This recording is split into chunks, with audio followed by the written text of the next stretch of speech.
Hey, welcome in everyone to College Football Coast to Coast. We come your way here at Mark Rogers TV, the voice of college football, each and every Monday at noon Eastern time, but we could only do it and do it the right way with this guy, Pigskin Pete. So this is now 15 weeks, Pigskin, and this is pretty much the culmination of the college football season. What we argue about, what we talk about, what we debate are the selection of those four teams, and we finally hit that day on Sunday. We did. And I was just glad we had a season at all, but to see that we're actually going to have a playoff in a somewhat of a bowl season. I know there's several bowls that have been canceled and that sort of thing, and lots of players quitting prior to the bowls, which makes a difference too. But yeah, there was talk early in the season, and I understood it about this season possibly being illegitimate. But I think the culmination of it and the four teams that made it, especially three of them, pretty much legitimizes those teams. They earned it to varying degrees, and certainly we can get into that conversation. But they earned it to varying degrees, and they are the teams that we expected to be there, and probably not just earned it, but are the best. Yeah, I don't understand the asterisks besides the national championship winner this year. I mean, outside of Ohio State, these teams all played basically a full season. 11 games instead of 12 or 13 or whatever, but still basically a full season. And let's face it, if you're a fan of one of the teams that does win the national championship, you will not consider that a throwaway season, no matter who it is. Hey, we appreciate everybody jumping on board, and just want to remind you that we come your way every Monday at noon Eastern time. So we'll take your questions, your comments, debate topics in the live chat. So I will be looking at that. And if you haven't subscribed to Pigskin Pete, that's all you need to do is type that in the search bar here on YouTube, Pigskin Pete, and give him a sub. It's funny, Pigskin, before we continue the college football conversation, I'm sure you've got a zillion stories like this, but it's one thing to have a debate and argument with people, because that's why we're here. We love that. We don't mind it. Hey, bring your argument, your debate, something I messed up or something that you've got a challenge to. But don't you hate it when people don't listen to the video? They accuse you of saying things that you didn't say, or they misconstrue what you said, and you're like, you didn't listen to this video. That happens every week. Yeah. Yeah, I had a few of those comments this morning. I said, I did not say that. You need to listen to the video. You didn't listen to the video. Well, yesterday I did a live stream for the selection, the playoff selection. Had a lot of people in there, almost 1,000 people in there at one time. Wow. But a bunch of Ohio State people came in, obviously. They had clearly never seen the channel before. They see this behind me, and they see the Clemson hat and the Clemson sweatshirt and everything. They didn't listen to anything I said. I had Ohio State in my top four. I've had Ohio State in my top four since the first game that they played. And of course, all the Ohio State, this guy's just a Clemson homer. He just hates Ohio State. Well, if I hate Ohio State and I still have him in my top four, I mean, come on, not listening. You know, they can hate me, the Ohio State fan. I didn't have them that highly ranked. I think they entered my poll at 16, so they can hate me. It took them a while to get to number 4. Yeah. For me. And we've had this discussion before, Mark. It's, it depends on what your personal criteria are for who should be in the playoffs. Most deserving versus 4 best. I go with 4 best. I don't think Ohio State necessarily earned their way into the top 4, but I think they're one of the 4 best teams. So based on that criteria alone, they belong in the playoffs. That's the way I look. When it came down to that 4th spot, yeah, that certainly was a great debate between Notre Dame, Texas A&M, and for a lot of people, they included Cincinnati and Oklahoma. How did you size that up? Did you agree with the committee? And what was your determining factors in your number 4 selection versus the other teams? I think they got the top 4 right. I agree with that. And so, the question is, what makes Ohio State a better candidate as far as the season played out than Texas A&M? Well, Texas A&M's win over Florida, which was their best win, didn't look as good at the end of the season as when they beat them. Florida ended up with 3 losses. Ohio State has a top 10 win, and they haven't lost a game. So to me, that's the defining difference if you're trying to compare those two.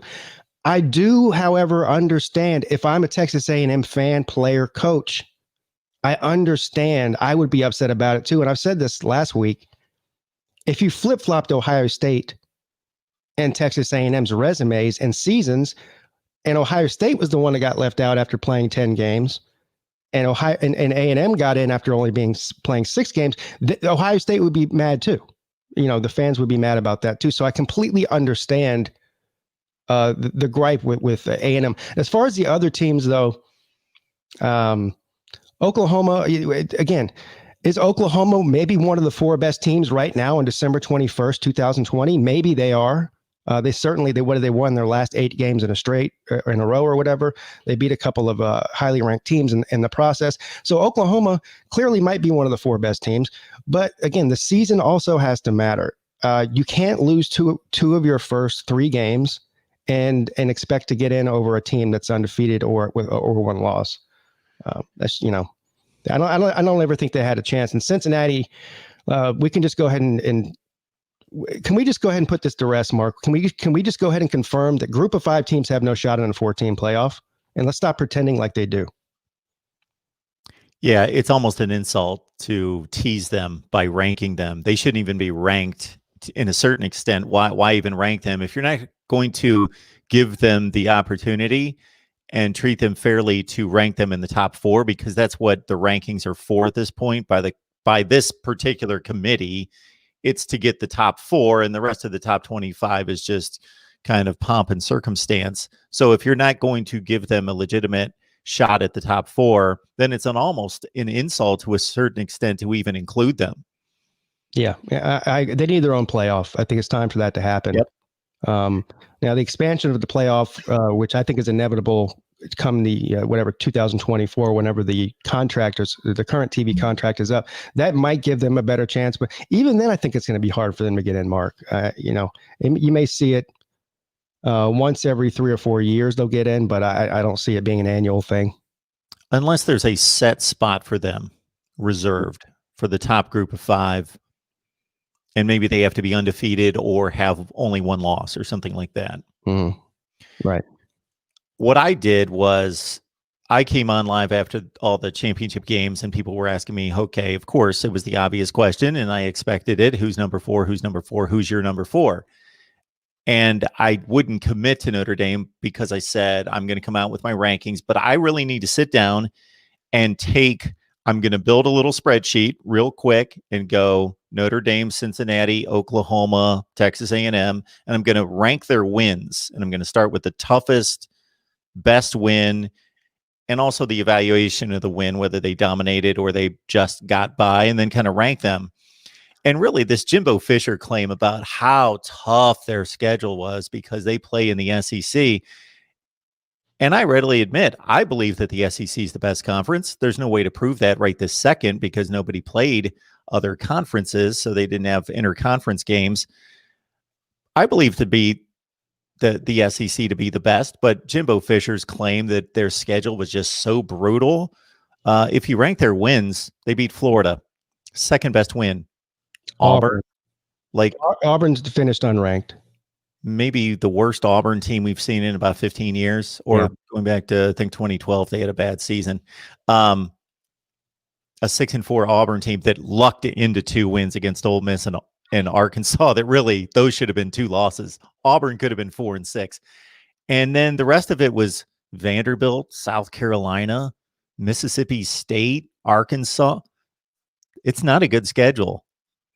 No, it's not. And they played, the best team that they played, which albeit a great Alabama team, ended similar to the way that Clemson beat up on Notre Dame. I mean, they lost by 4 touchdowns to Alabama. The committee was in a tough spot from that standpoint because they were going to set up a matchup that either nobody wanted to see because we already saw Alabama crush Texas A&M, or if Notre Dame would have hung with Clemson like most of us expected. I picked Clemson to win, didn't even have to think twice about it, but I did expect a better game, that if they would have gotten into that, wow, Notre Dame really looked good in this championship game. They only lost 31-28. We got to keep them at 3, even though they lost. and we got, or flip flop Clemson and Notre Dame, then we're going to set up this, this part 3 matchup. So they got let off the hook by Notre Dame getting killed to a certain extent. And for me, Pigskin, that game was not as close as 34-10. No, could have been 50-10. Yeah. Not to mention they scored a trash touchdown there at the end, but at the end of the day, the game was never, outside of maybe the first 5 minutes of game time, it looked, because Clemson went down by 3. But with starting with 10 minutes left in the first quarter, it was never in question after that. Yeah, I'm sure you've got better recollection of the game, being invested in it, than I did. But actually, I thought it was the end of the first quarter. And actually, what was going through my mind was Notre Dame was up 3-0. And I thought, they haven't dominated the first quarter, but they're the better team in the first quarter. But it was almost that thought process. I don't know if you have this when you see a team that blows opportunities early, and you either think one or the other. Either this team's the better team, they just blew some opportunities, and they're going to work through that, and they'll eventually start scoring and cashing in, and they're the better team or whatever. Or, you know what? They blew it. They had their shot to stay in this game. And that was my thought at the end of the first quarter. I'm like, Notre Dame should be up like 10-0, not 3-0. And they might have blown this, because I think Clemson's now going to get into the game, and Yeah, they had a chance to go up 10-0. Then they missed. Then they settled for a field goal, which they missed. And then Clemson scores a couple of touchdowns to go up to 14-3. At that point, the things were already starting to slip away, even though it was in the first half. And Brian Kelly gets down on the Clemson 30-yard line or so, and goes for it on 4th down and doesn't get it. And that was the end of that. They never had a chance after that. Things went Clemson's way all the way until the last drive for Notre Dame. Yeah, when a game's 31-3 in the third quarter, for me, anything that happens after that, unless the team obviously comes all the way back and catches them, it's irrelevant. It's that to me, 31-3 third quarter, I'm thinking, I didn't even watch the rest of the game. I moved on.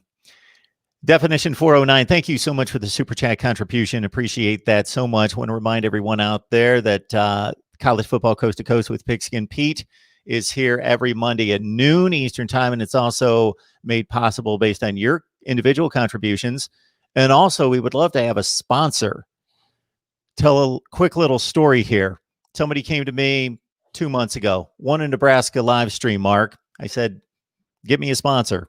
I'm not doing Nebraska football. I don't have any Nebraska contributors. Would love to do it, but because this is something that, and I'll say the same thing for Pigskin Pete, we've invested time and resources into, and it's a business. Do we love this? Absolutely. We love it. We love talking college football with you, but it's a business, and it's a livelihood. So we need to be compensated as well. So I said, give me a sponsor, and I'd love to do a Nebraska live stream. The person got me a sponsor in 2 or 3 days. So if you've got any connections to possible sponsorships, any real ideas, hit me up at MarkRogersTV@gmail. But Definition 409, thank you so much for that. What's up, Mark and Pete? Also, moving on to a topic brought up here by Seth that Pigskin brought up to me before we started to go live. Seth, lost most my respect for Dabo after ranking Ohio State number 11. Your thoughts? I think it's hilarious. I do too.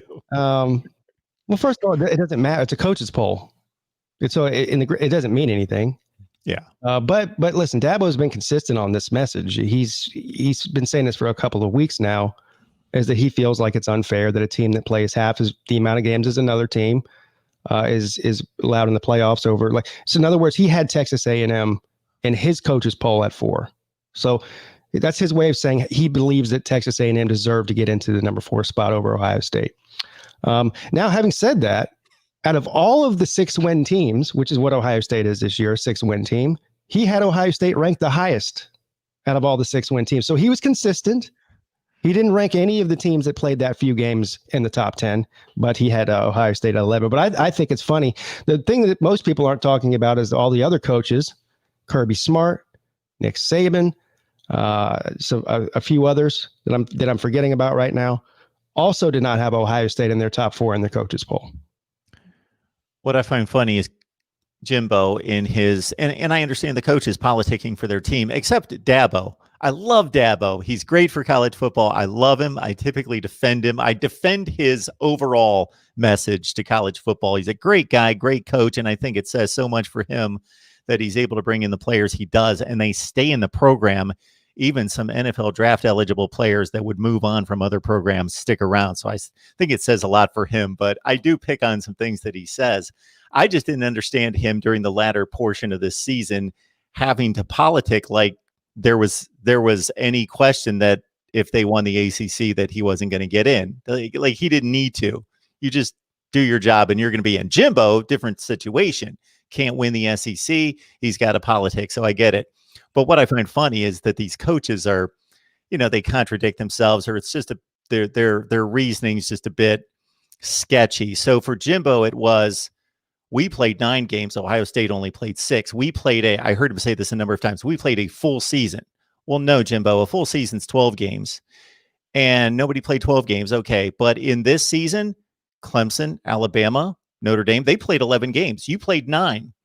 You're making this huge distinction between your 9 and 6 and 11 and 9. It's only a 1-game difference.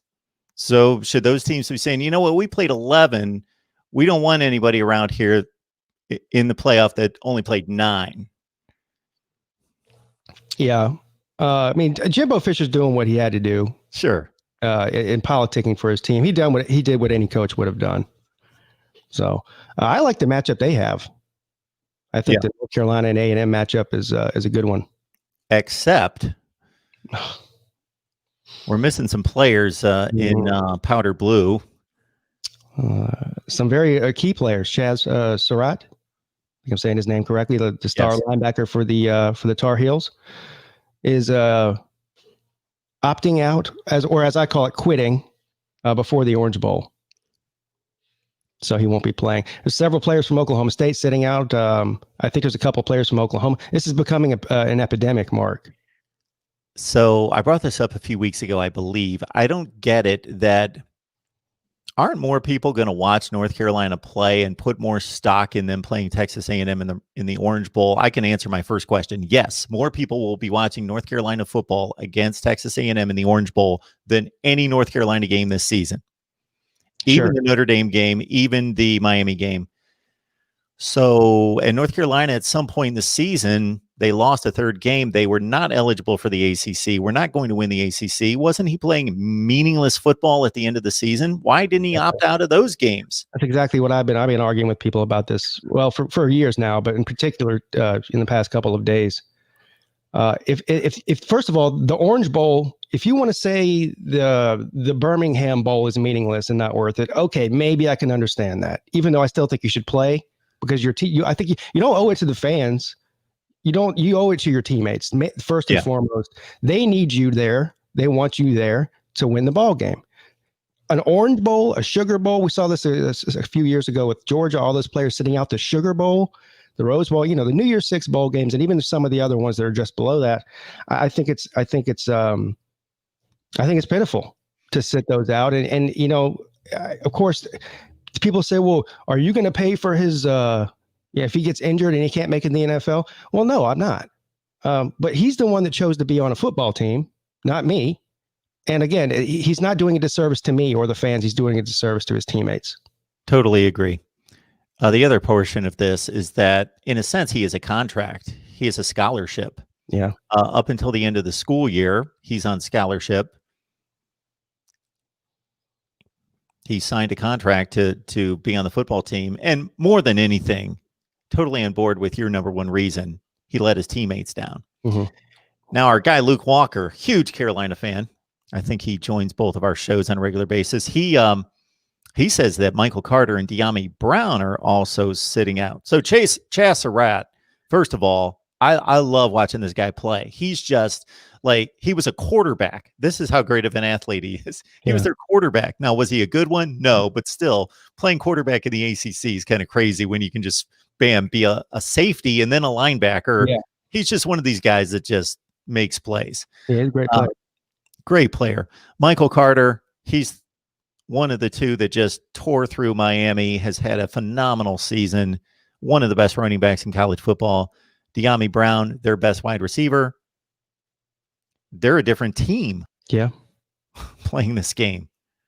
This is why, for all the betting crowd out there, this opting out is really, screwed over the bettors. Not that matters. I mean, if you're betting, it's your own problem. But if for anybody who's betting, I would not even think about putting a single dollar on any of these games until right before kickoff, because we're going to see guys continue to quit.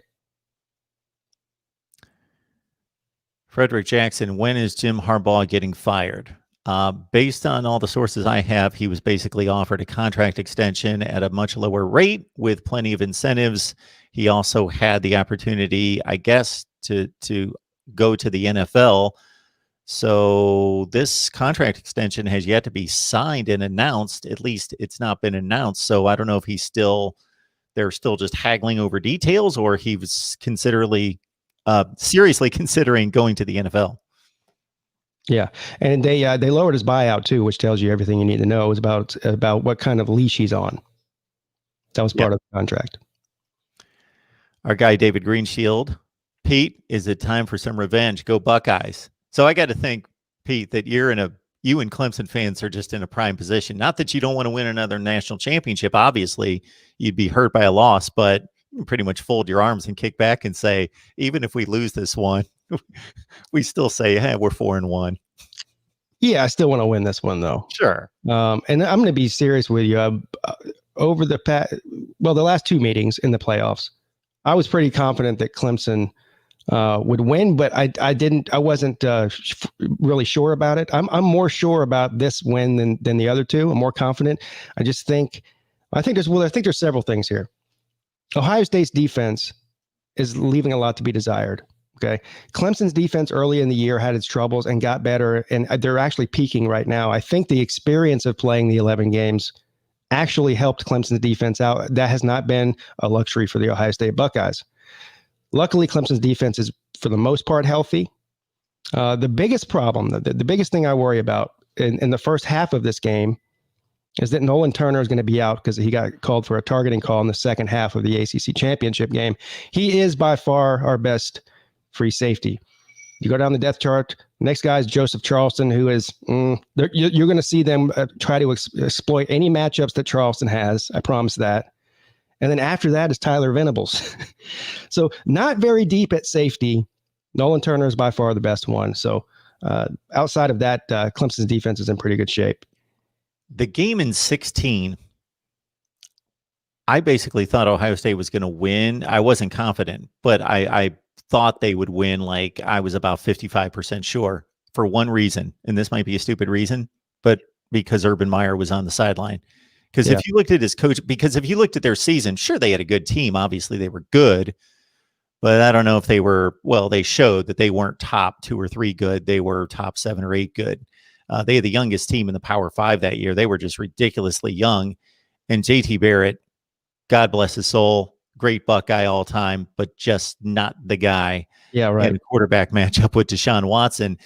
And they struggled on, like, they could barely score 20 points against Northwestern and teams like that. So they mightily struggled in their matchup against Michigan to score points. Like, their defense won that game. And I thought that whole month, I'm thinking, how are they going to score against this team? But Urban Meyer had such a ridiculous postseason record to that point. Like ridiculous, like 14-2, always won when in the big spot. Yeah. That I was like, he'll figure it out. Well, he can only do so much. And they got obliterated. Well, they didn't get obliterated. It was a slow grind to 31-0, but clearly, it was like 10-0 at half, and it wasn't close. The last game, I didn't know what to think. I thought it would be a great game, and obviously it turned out to be that. Yeah. And I think that Ohio State team is better than this one. Sure, me too. Yeah. They had 2 of the top 3 picks in the NFL draft. You know, maybe the best cover corner in the country. Well, at least the NFL thought so. Jeff Okudah. And the best pass rusher in the country, Chase Young. They didn't replace those guys. And then J.K. Dobbins. And people forget a first-round safety, a top 15 pick to the Raiders or the Rams, Jordan Fuller. That's That's really high end talent. I know they've been replaced by 4 and 5 stars, but and then I'll take up the Ohio State argument from the other side in regards to the limited number of games played, and I totally get and understand. It's obvious the argument against they only played 6 games, so less wear and tear, less probability for the possible big injury, like Alabama lost one of the best centers in the country, won't be able to play. So you lose that possibility by not playing those 4 or 5 games. But on the other hand, they've played so sporadically. It just doesn't even seem like they've played a season to get their reps, to get together. And over the last few games, they've missed 20, 25 players. Chris Olave, their best wide receiver, didn't play the last game. Like, they don't even seem like they're in sync yet. And they don't have any room now to play any more reps against real competition. It's all just practice and go play Clemson.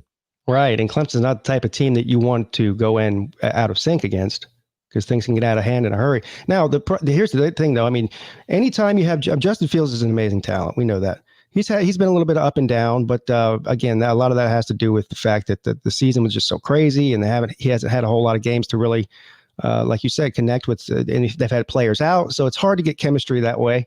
But if Justin Fields plays his best game of the season, and Chris Olave and Master Teague and these guys, the key here, and I don't think I'm speaking out of turn, Mark, they're going to have to keep up scoring with Clemson, because Clemson's offense is going to score points. It doesn't matter who they're playing against; they're going to score points. So, I have a feeling this game's going to be a high-scoring game, at least on one end. And if Ohio State wants to have a chance at the end, they're going to have to match Clemson with the scoring. I'd say conservatively, Clemson's going to score in the 30s at minimum. Yeah, I would agree with that. We saw Alabama. They've been on top of their game defensively ever since the Ole Miss game, and Florida ran them ragged. And that's kind of inexplicable in that I don't know if I've ever seen an offense as good as Florida's that's one-dimensional. Like, they can't run the ball, but nobody can stop them. Yeah, there's another player sitting out or quitting, Kyle Pitts. Yeah. Sitting out the bowl game. Absolutely. Don't like to see that. Don't like where we're headed. And it's been, Leonard Fournette and Christian McCaffrey are the first two that come to mind as big names. Yeah. About 5 years ago. Yeah, they started the trend, and it's snowballed since then, and it'll continue to snowball, unfortunately. Some people are blaming this trend on the playoff system. Do you buy into that, or you just think it's I think players are more educated and more self-serving about their careers, and I don't say that in a negative way, but this is not the 1970s or 80s, and just people are more conscious of what the opportunities are and thinking from a business standpoint, this is what's best for me. And I do think that there's been more of a separation between the bowls and the playoffs versus just having a championship game and the rest of the bowls. Like the BCS Bowl Championship Series, that's kind of an illusion, but a lot of people bought into like there's some connection between all these bowls. There's no connection. There's one championship game, then there's just the bowls with fancy names that we're used to being important, and the best other teams will play in those games. But there's no connection. There's no lead up to the championship game. Well, so this opting out or quitting, whatever you want to call it, started happening when the playoffs did start. Yeah. And we haven't seen a major player or any player, as far as I know of, that's opted out or quit when their team was in the playoffs. So here's the other argument for expanding to eight or more teams is you'll have less people sitting out because you'll have more teams involved in the playoff. Another question for you here. I'm not seeing it in the chat, but I was asked this several times in the last few days. And you kind of touched upon this in citing Oklahoma playing good football right now. So if you were going to select the 4 best teams right this second, do you think we got those teams? Or would you want to see a Georgia or an Oklahoma? I think you can make an argument for Oklahoma. if we're just throwing schedules out and saying who's the 4 best teams right now, I think Oklahoma probably is one of the 4 best teams. I think Oklahoma would be favored on a neutral field against Notre Dame. I think Oklahoma might even be slightly favored over Ohio State. But even if you didn't have to make an argument, you didn't have to give any reason. You just want to see 4 teams play. Mm-hmm. Oh, if I would want to see Georgia maybe play one good team before I would be sold to say, okay, the JT Daniels Georgia team, I want to put them in there. Yeah, I guess you can make an argument for that. But they played 2 good teams and lost to 2 good teams. So, but then again, Oklahoma's sort of similar. I think that Oklahoma's right now is clicking on all cylinders. Although they played a very good Iowa State team. Iowa State could have easily won that game this past weekend. But I think Oklahoma's probably one of the 4 best teams right now, for sure. Yeah, Iowa State certainly had a great year, and unfortunately, because of the point spread being 5.5, they lost by 6. Mm-hmm. Got screwed out of that one, but yeah, 24/7. I'm trying to watch both games at the same time. I swayed much more toward the Big Ten as I already had, but Iowa State kind of slipped back in there and had a real shot at it, and I had to lock in on the last half of a quarter there. People are kind of tired of seeing Oklahoma in the playoffs and losing, similar to what they're saying right now about Notre Dame. So, but with Notre Dame, it's funny because it's only been once, but I think everybody attaches all the other games, the Georgia games and the other Clemson games, and as being big games that they haven't been able to come through, and all of the other major bowl games they've been a part of. For the past almost 30 years. Right, since what, 1992? Yeah, really since the 92-93 Cotton Bowl. They beat Texas A&M. That was the last major one that they won. And after Lou Holtz left in 96, they really haven't done anything on a big stage.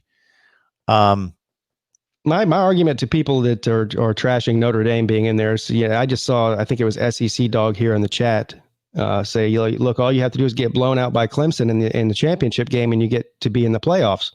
Well, this is a culmination of an entire season. It's not about one game.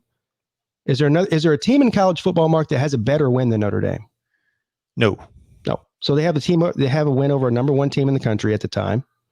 And their only losses to the current number 2 team in the country. Now, albeit, it wasn't a contest, but they went undefeated in the regular season, have the best win. There's nobody else in the top 4 or even 6 that can make that claim. So I understand them being in there. I was just trying to. Was blown off by Alabama, but I mean, that's a different story, though. I guess if Florida was able to hang with them, maybe Notre Dame can. They're a different team. They're a different type team. They're more of a power team. But that Clemson team that showed up in South Bend, minus Trevor Lawrence, but with an exceptional backup and 3 key starters out on defense. What do you think that team is? Are they the 7th or 8th best team in the country? They're still really good, but they're not at peak proficiency, obviously. Yeah, I think that's fair. 7th or 8th best team. But I mean, Notre Dame's win over North Carolina, they controlled North Carolina. They shut their offense down pretty much.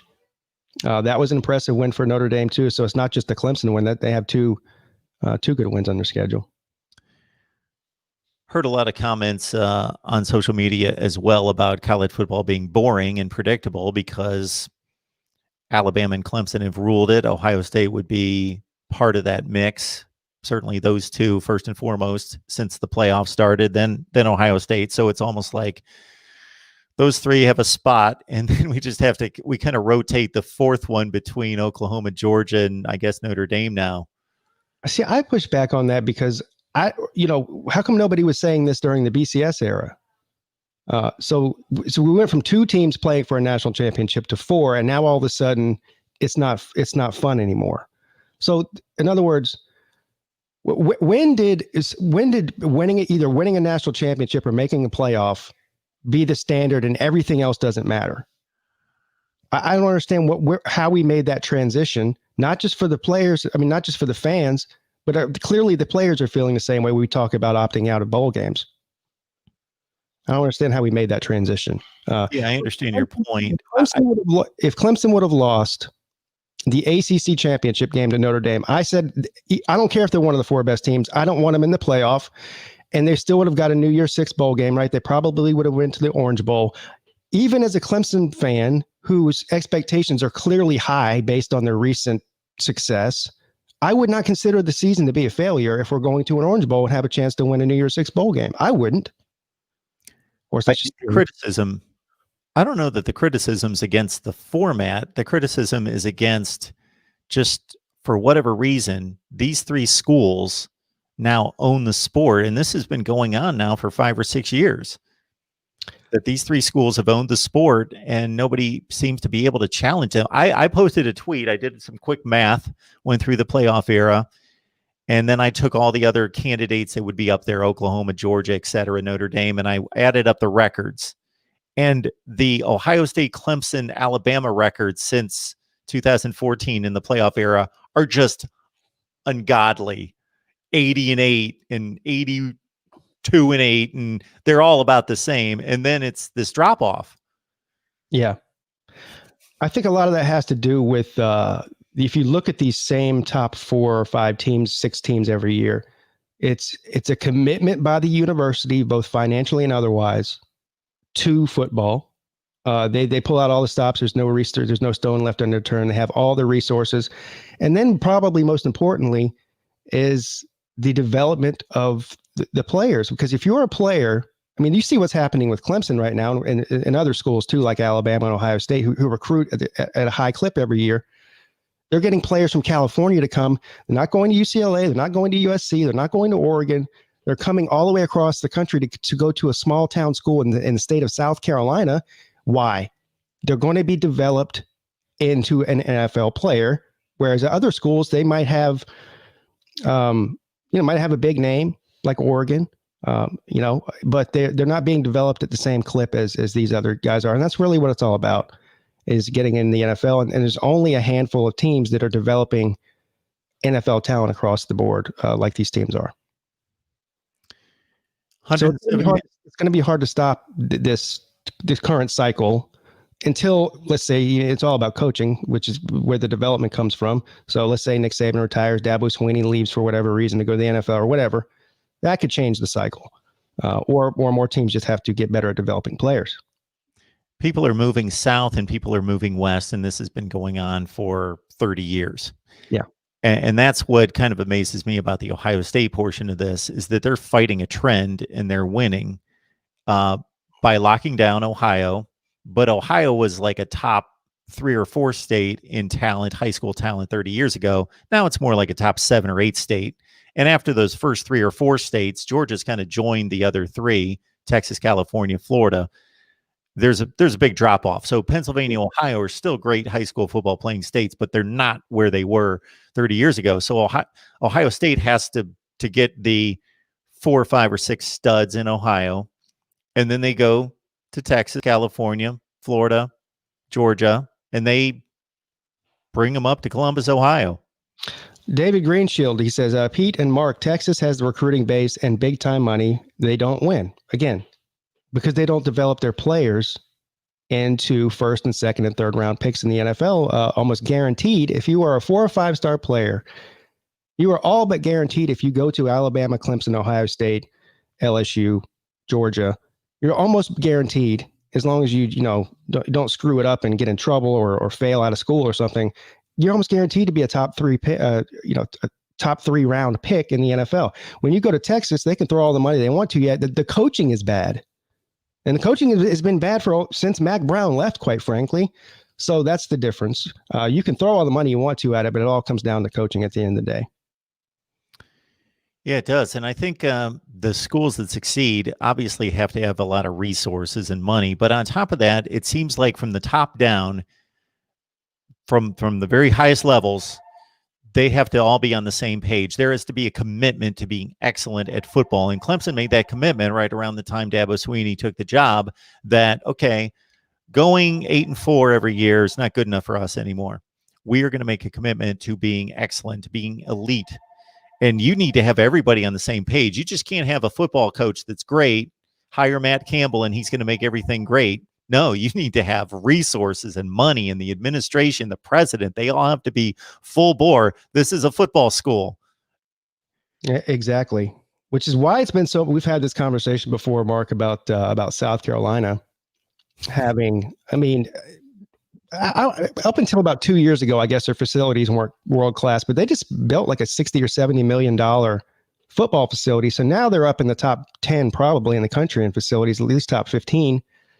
They have a huge fan base. They have a nice stadium, and they just have never done anything. And it's the most head scratching thing. And that goes to maybe how well, that certainly goes back to coaching too, right? I mean, Steve Spurrier was there for his short stint and had some success. Still never won the conference, but won a bunch of games.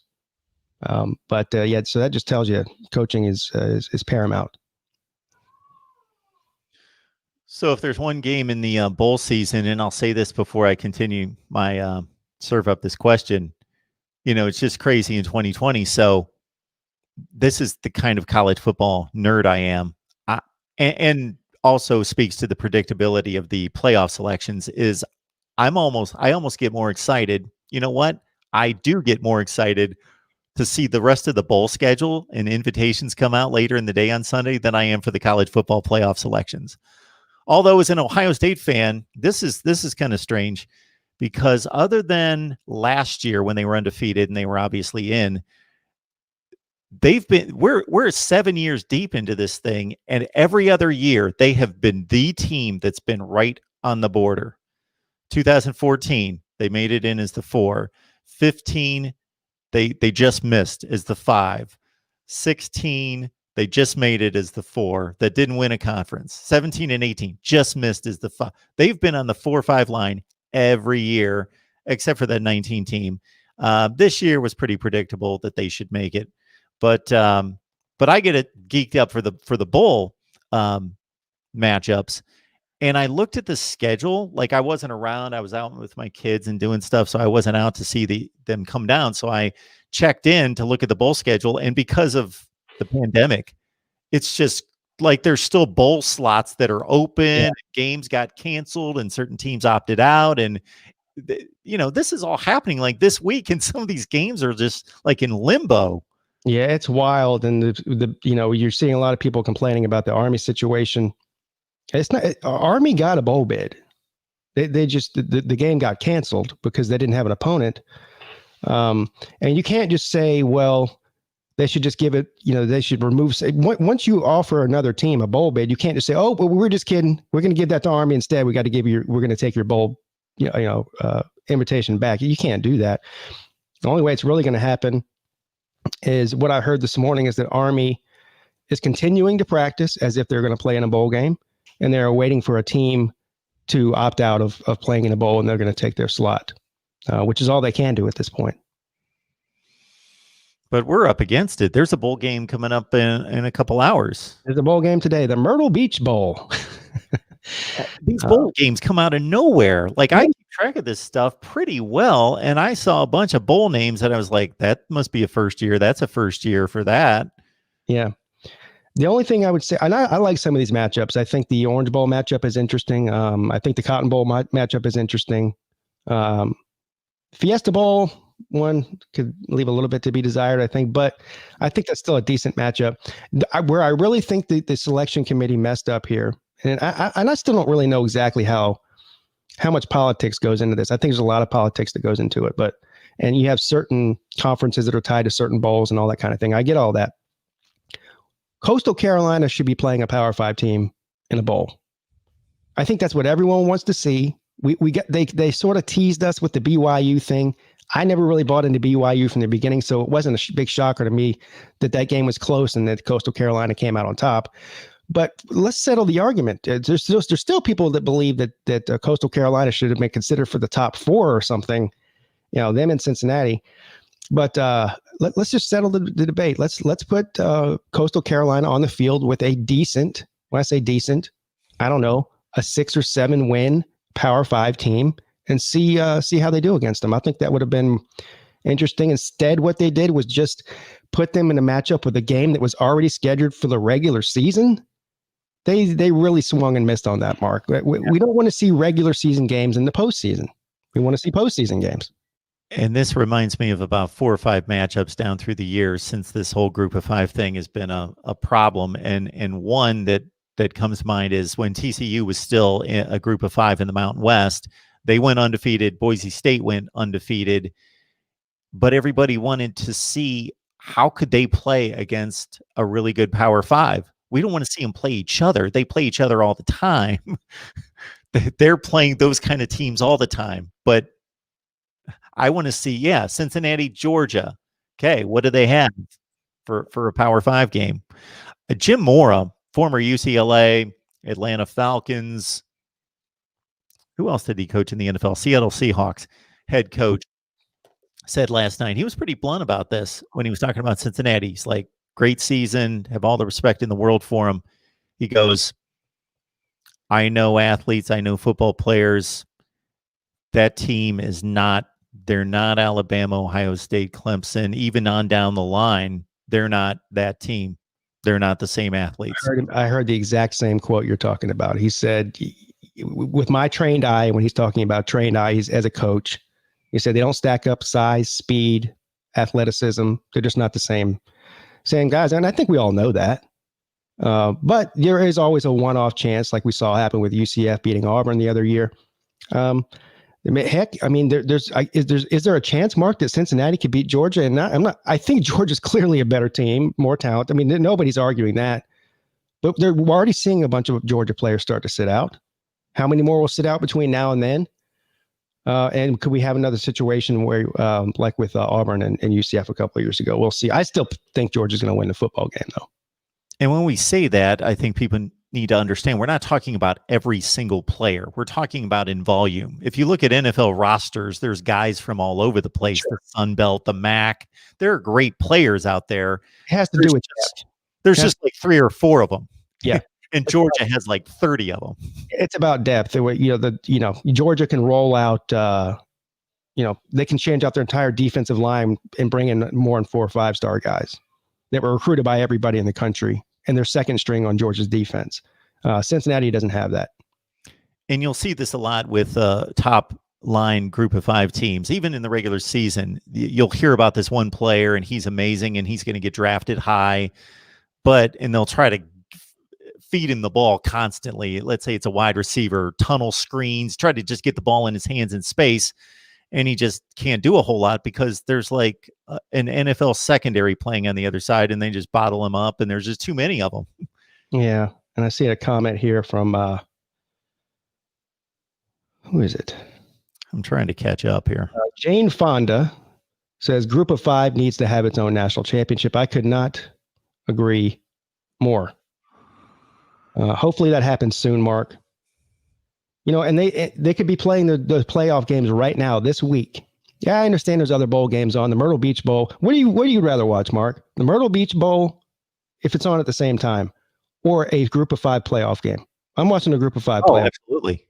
So they have 2 weeks in a normal year. This year's a little bit different, but normally there's a 2 or 3 week period between the conference championship games and the first round of the Power 5 playoffs. They could have an entire playoff. Let's say they did an 8-team playoff, or hell, they could even do a 4-team playoff like we have now. Whatever they decide to do, you could have the playoff games in this time period while we're waiting on the playoffs to happen for the Power 5, and then they can have their national championship game in the first week of January, just like right before the big national championship. Yeah, I'm coming around to that as well. Even though I've served that up for years, we either need to go 8 teams or we need to go 16 with the Power or the group of 5 included. I'm kind of coming around to, do we really want if we had a 16-team playoff, I know it's not going to happen. Do we really want like the 11th best teams in the country playing and then this huge gap and then like the 40th best team in there? And do we really want that? Probably not. But I just want them represented in some way. And this is the best way to do it, is separate it, let them play their own playoff. Now, I don't know if that's going to hurt their recruiting. Not that it should, but suddenly they are definitely second class. There's an actual structural organizational distinction to say, if If you go sign to play at Boise State or UCF or Cincinnati, you're not playing with the rest of us. There's something else to be said for the recruiting part of it. At least you could say, hey, you come here, you're competing for a national championship. Okay, it's not the CFP national championship. It's the Group of Five national championship, whatever they end up calling that. But you're still, it's more exposure, I think, for the player. Yeah, and I guess it's up to personal preference as to whether you would want to play for UCF and have a shot at a national championship, or play for Wake Forest and play in the big time, but you're not playing for a national championship. Right, exactly. And that's probably, again, in volume. We can't speak to every case what the recruiting battles would be, like a UCF and a Wake Forest type of obviously, that's what drives me crazy about people that make distinction about Power 5 wins or quality wins versus Group of 5 wins. Well, it's not that cut and dry. It's not like if we listed all the 130 teams in the FBS, all 75 Power 5s are 1 through 75, and then the best team in the Group of 5s is the next team. No, it is totally mixed up. Cincinnati might be the 20th best team in the country. I don't know, 30th. Whatever they are. Mm-hmm. So it's mixed up. Kansas is a Power 5 win, but they're awful. Right. They're 100th. Yeah.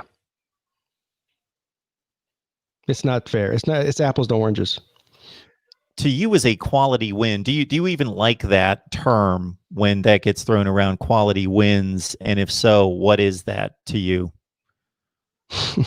Well, that's a very difficult question, Mark. I think every win is a quality win. Clearly, it's much harder to judge what a quality win is early in the season because we don't know what these teams are compared to the year before. That's the reason these preseason rankings mean nothing. How many teams were ranked in even the top 10 or 15 that aren't even ranked now, Mark? Several of them this year. I'd say when you get into the latter part of the season, obviously, ranked wins is considered a quality win, especially if it's a road win. So all those things matter.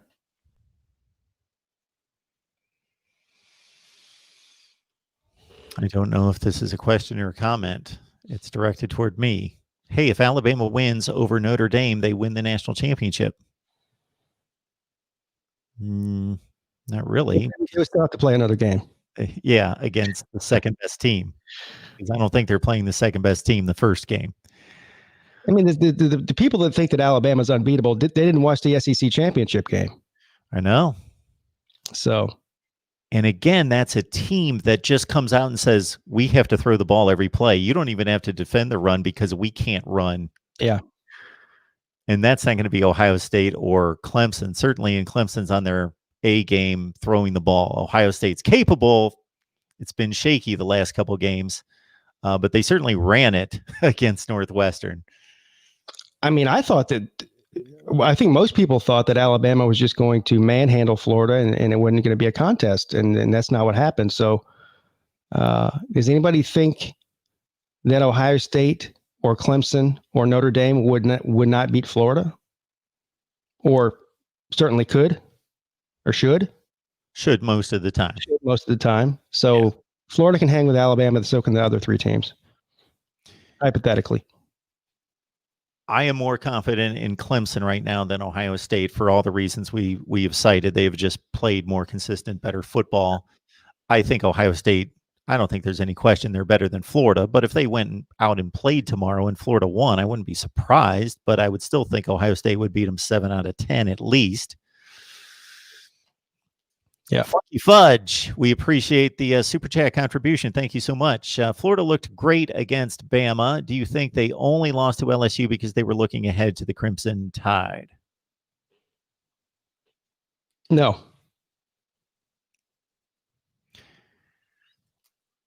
I think we use that as an excuse way too much for these athletes and these teams. That's why I say no.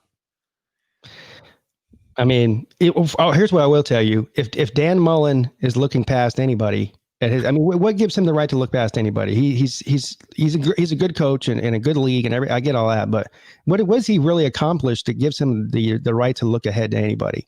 Especially considering the year before that, LSU beat the bejesus out of him. So no, I think it's an excuse.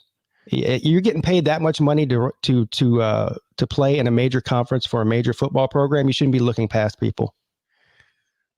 I made the statement several times leading up to that game, and this doesn't take into account a lot of things that you just talked about that mean a whole lot, like coaching, development, strategy, approach, all that. But just in terms of the talent on the field is very comparable. If anything, LSU has better recruited talent on its roster than Florida. So I said I wouldn't be surprised if they could pull it together for one game, couple breaks go their way, they get some confidence, they actually think like, hey, we can win this game.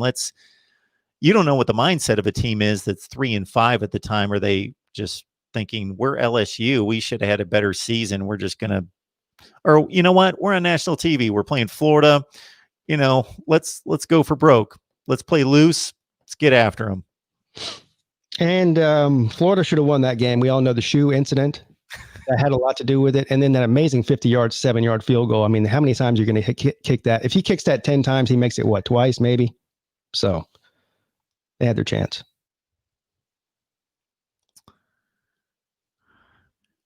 Are you pretty comfortable with these 2-point spreads in regards to them being fair, or did one hit you in the face and say, man, I'm going after that one? So Clemson's opened up at what, 7? I think they're at 6.5 now. Yeah. I thought that was about right. I said 6, I think is what my original guess was. So I'm right there. The other one I thought was low. I was surprised it was only 17. I think it's already moved up to, what is it now, Mark? 19? Oh, is it? Yeah, it moved up 3 points within 24 hours. Oh, man.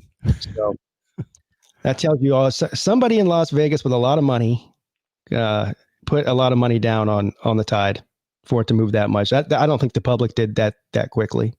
Wow. And that's got to be the biggest point spread we've seen in the college football playoff era. Yeah, it is.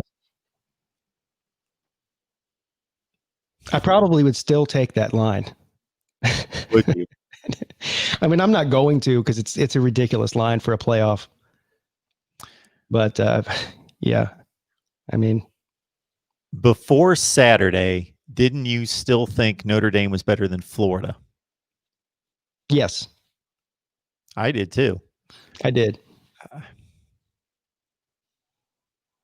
It's hard to compare. The two teams are so different, and we all know it's all about matchups.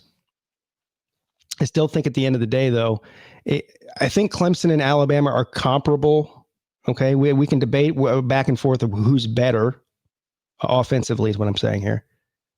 I think you're pretty much splitting hairs. They're both great offenses. And I think Notre Dame, when Clemson's offense is clicking like that, it's hard to keep up scoring with them. And if you add on top of that, Clemson's defense played a great game too, so that had a lot to do with it. But if they go into a game with that, they're not going to win a shootout with Alabama. They're just not. Ian Book is not the guy who's going to blow the doors off in the passing game and throw for 500 yards and score 45 points through the air. So I don't think it's going to be. I think it's a bad matchup for Notre Dame. Panama Jack, going back to the 2010 Sugar Bowl. So that was a Florida team that was number 1 in the country, came that close to beating Alabama. After those two, it had epic battles those 2 years for the SEC championship game. Panama Jack, actually, if you look back, I'm almost positive you're shorting Florida, I think 11 points. I think they won that 62-20. Like, that game was like 38-3 at half. They just trucked them. Just like Georgia did against Hawaii when Hawaii made the Sugar Bowl. Most of the time, it's, okay, now we get a slap in the face and reality has arrived, kind of thing. Right. Most of the time. I think UCF was a different deal. They were pretty legit, and maybe Auburn wasn't. They were good, but not that good. They lost 4 games that year. Miranda, thank you so much for a little compliment there. Mark, Pete, Uncle Lou should do a show together. Best in the business. Thank you so much for that. Thank you, Miranda. Anthony's got a question for you. Question: can you see one of your position coaches on the defense being promoted to defensive coordinator for another team? For example, Miami probably firing Blake Baker after the ball game. Well, sure. I mean, I think that a promotion for a position coach to a defensive coordinator in a Power 5 school is always an option. So there's a difference between a position coach clearly and a coordinator. Venables isn't going to go be the defensive coordinator for Miami because he's got the best job, one of the best jobs in college football. Now, I don't know, the defensive backs coach, the linebacker coach, man, sure. I don't see why not if the money's right. Want to remind everyone that you can catch Pigskin Pete and myself every Monday at noon Eastern time. We got 240 on the line, and you know what? This is the most people we've had on the line for this entire hour. So you know what that means? We've had a lot of great discussion here. So the video is going to post here in just a few minutes. So go back and watch what you missed. For those people that check out my channel on a regular basis and haven't caught up with Pigskin Pete, just put it right there in the search bar on YouTube, Pigskin Pete. Let the fine folks know what you got going these days. I do a call-in show every Wednesday and Friday night at 10 p.m. Currently do a show with Uncle Lou every Tuesday and Thursday at noon. And we do a betting show. We talk about betting lines and that sort of thing every Tuesday and Thursday at noon. And of course, right here with Mark every Monday at noon. Luke Walker, where would Kansas finish in the MAC? That's a great question. This particular Kansas team is like especially awful. They went 0-9. They're a little bit better than that. I thought Les Miles would do a little bit better than he has. I don't know. I'm not sure the result would be much different as far as wins and losses go. Well, at least not this year. You said it. This is bad even by Kansas standards. Bad this year. So, yeah, during this run of awful Kansas football going back about 10 or 11 years, they've lost to like MAC teams and consistently not by 3 points. They've lost these games by 20 or 25 points. Yeah. So it's a pretty rough outfit there. It is. All right. For Pigskin Pete, we appreciate everybody stopping by. Thank you so much for those that contributed to the super chat as well. If you know of a sponsor opportunity for us, just hit me up at MarkRogersTV@gmail.com. That would help us out tremendously. Until next week, lock it in there at Pigskin Pete on YouTube and right here at Mark Rogers TV, the voice of college football. See you next time.